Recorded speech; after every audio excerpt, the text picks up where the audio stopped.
మంత్రి గారు. అధ్యక్ష, గౌరవ సభ్యులు చెప్పినట్లు ఈరోజు 2014 నుంచి 24 వరకు ఒకసారి కంపేర్ చేస్తే అధ్యక్ష, 5వ తరగతి పిల్లలు 2వ తరగతి తెలుగు చదవడానికి ఇబ్బంది పడుతున్న విషయం వాస్తవం అధ్యక్ష.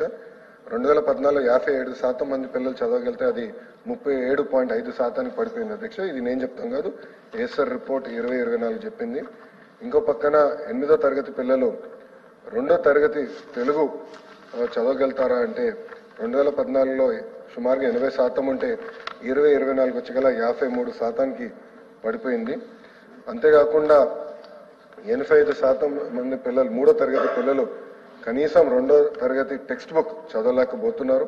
63% అంటే 5వ తరగతి పిల్లల్లో చూస్తే 63% మంది బేసిక్ రీడింగ్ చేయలేకపోతున్నారు. 8వ తరగతి పిల్లలు చూస్తే కనీసం 50% మంది ఫ్లూయెంట్ గా మాట్లాడలేకపోతున్నారు. 3వ తరగతి పిల్లలు చూస్తే అధ్యక్ష 60% మంది బేసిక్ సబ్ట్రాక్షన్ చేయలేకపోతున్నారు.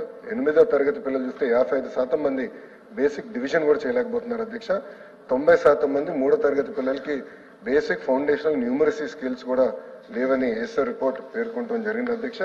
అధ్యక్ష, మీరు చూస్తే ఈరోజు ప్రభుత్వ పాఠశాలల్లో సంఖ్య తగ్గిందనే విషయం వాస్తవం అధ్యక్ష. సుమారుగా 12 లక్షల మంది school education, board of intermediate కలిపితే సుమారుగా 12 లక్షల మంది విద్యార్థులు తగ్గిపోవడం జరిగింది అధ్యక్ష. ఇప్పుడు ఆ సంఖ్య 33.4 లక్షలకి వచ్చింది. ఎందుకు జరిగిందంటే అది గతంలో కొన్ని అనాలోచిత అంటామా లేదంటే కొన్ని సంస్కరణలు చర్చ లేకుండా ఉపాధ్యాయుల పైన, పిల్లల పైన, వాళ్ళ తల్లిదండ్రుల పైన రుద్దారా అనేది అది షార్ట్ డిస్కషన్ లో చాలా డీటెయిల్ గా డిస్కస్ చేసే అధ్యక్ష.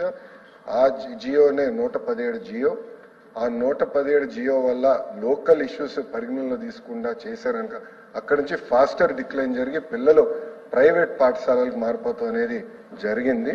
సో ఇప్పుడు మన ప్రభుత్వం అంటే కూటమి ప్రభుత్వ అధికారంలోకి వచ్చిన తర్వాత నాణ్యత పెంచేదానికి 2-3 అంటే ఒక దాదాపు 10-15 సంస్కరణలు తీసుకున్నా. దాంట్లో ప్రధానమైన సంస్కరణలు అధ్యక్ష నేను బలంగా నమ్మేది ఉపాధ్యాయుల ట్రాన్స్ఫర్ లో రాజకీయ నాయకులు జోక్యం ఉండకూడదు, అవుట్కమ్ బేస్డ్ జరగాలనే దానికి మన కేబినెట్ లో కూడా టీచర్ ట్రాన్స్ఫర్ యాక్ట్ అదే ఒప్పందం వచ్చింది, అదే పాస్ చేశాము.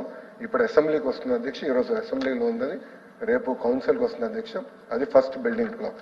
అదే కాకుండా అధ్యక్ష టెక్నాలజీతో జోడించి అంటే ఇప్పుడు ఉపాధ్యాయులు కూడా ఒక 45 నిమిషాలు పాఠాలు చెప్పిన తర్వాత కంపల్సరీగా ఒక 60 సెకండ్ వీడియో ప్లే చేసి ఆ పాఠాన్ని సమ్మప్ చేసే విధంగా, ఆ పాఠాలని సమ్మప్ చేసే విధంగా ఆ వీడియో ప్లే చేసి దాని తర్వాత క్లిక్కర్ టెక్నాలజీ ద్వారా పిల్లలకి అర్థమైందా అవులేదా అనేది కూడా తెలుసుకుని అక్కడి నుంచి ప్రిస్క్రిప్టివ్ హోంవర్క్ అంటే ఈ రోజు ఇక్కడ చూస్తే నారాయణ సార్కి ఒక హోంవర్క్ వస్తుంది, లోకేష్కి ఒక హోంవర్క్ వస్తుంది.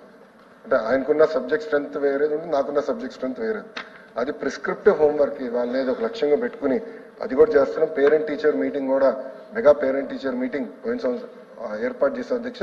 వచ్చే అకాడమిక్ ఇయర్ లో 2 సార్లు ఏర్పాటు కూడా చేస్తాం. రిపోర్ట్ కార్డు కూడా అంటే తల్లిదండ్రులకి, ఉపాధ్యాయులకి, పిల్లల మధ్యలో ఇంటరాక్షన్ ఉండాలని చెప్పి అద్భుతమైన రిపోర్ట్ కార్డు కూడా ఏర్పాటు చేశాం, అది చేస్తున్నాం.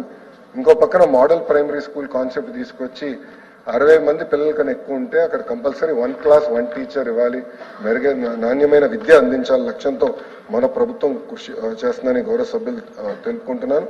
అంతేకాకుండా అధ్యక్ష భారతదేశంలో ఏ రాష్ట్రం హామీ ఇవ్వని విధంగా మనం ఇస్తున్నాం అధ్యక్ష. గ్యారంటీడ్ ఎఫ్ఎల్ గ్యారంటీడ్ చేస్తున్నాం, అది బాధ్యతగా మేము తీసుకుంటున్నాం.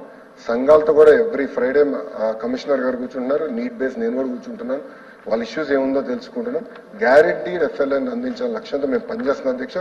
మేము బలంగా నమ్మేది ఈ 10వ తరగతి ఎగ్జామ్ ఇప్పుడు జరుగుతున్నాయి, ఇంటర్ ఎగ్జామ్ జరుగుతున్నాయి, దీంట్లోనే చాలా మార్పు రాబోతుంది, పర్ఫార్మెన్స్ ఇంప్రూవ్ అవుతుందని బలంగా నమ్ముతున్నాం. వచ్చే సంవత్సరంలో మీరు చూస్తే leaps and bounds outcomes improve చేసే బాధ్యత కూటమి ప్రభుత్వం తీసుకుంటున్నాను గౌరవ సభ్యులు తెలుపుకుంటున్నారు.